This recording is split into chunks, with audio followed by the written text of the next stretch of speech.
Today I'm going to talk about the psychological theory, which is like in the principle of equivalence, which I learned from the book that I've been reading. It is just in a kind of psychology book, and then also it's just in a kind of one of the practical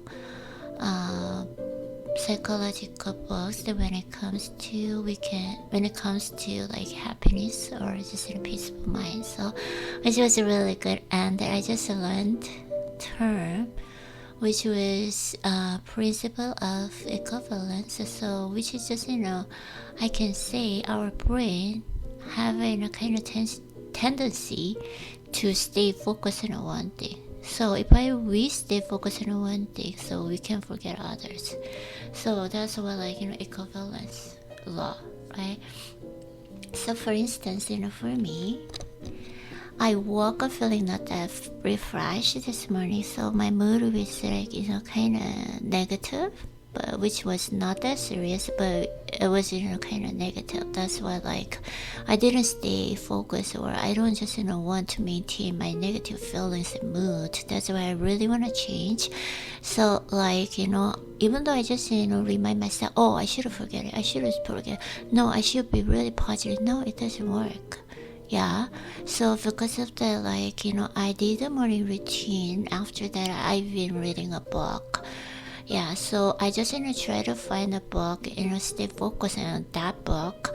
That's why too, to forget those kind of negative feelings, right? So which is really just an effective and efficient way to forget something. So we always just should think that our brain is just, if we just stay in a negative feeling and thoughts, we cannot be really positive.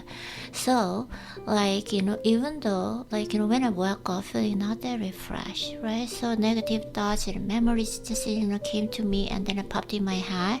But I just try to just cover those kind of things by the kind of knowledge which was reading, right? So it was kind of hard for me to stay focused in the beginning for the reading. Of course, I was in a bad mood, right? But when I just read the book, I just can more stay focused on that.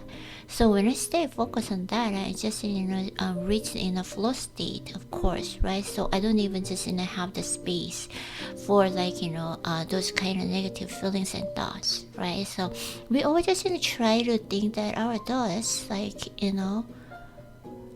can control. Of course, it's just not 100%, but we can control. So we just should think about that our thoughts or our mood, it is just controlled by our free will. So which means for me, for instance, in the morning, I don't want to just be in that kind of negative mood, right? So I try to just forget it. That's why I just cover those kind of negative feelings with just kind of knowledge things. This is my how to say, just way or message to try to control my moods and feelings.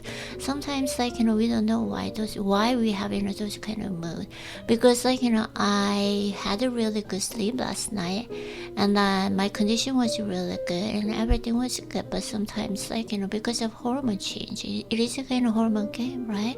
Sometimes we cannot control, so which was something that we cannot control, so we should accept it.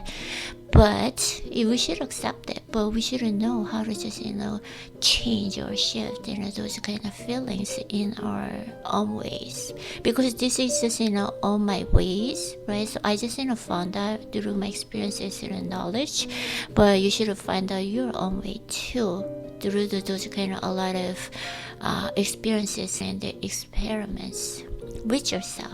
Because I'm not you, I cannot feel you. Because of that, we should just find out our optimal best way to control our life, such as moods and feeling, behaviors, even words, and so on and so forth. So we should just think about how many of the free will we have in our lives.